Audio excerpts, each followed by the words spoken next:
my milk. I drinking milk every morning. I am drinking milk every morning. Bread. This is my favorite bread with lots of cheese. I also like vegetables. I'm gonna get some of my favorite. This.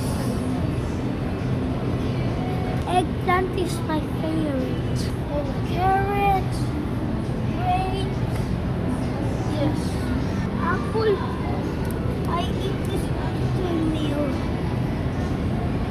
Guys, I'm gonna teach you how to keep my body fit and healthy. First in the morning, what I do, I never skip my morning breakfast. I eat rice, eggs, fish.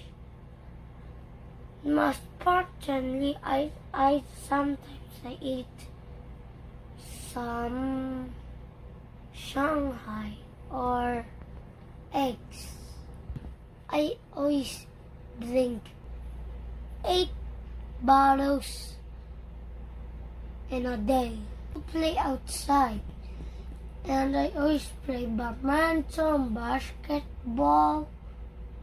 My favorite fruit is banana. It makes my body stronger and healthier. Kids, don't forget you're gonna drink your milk at night.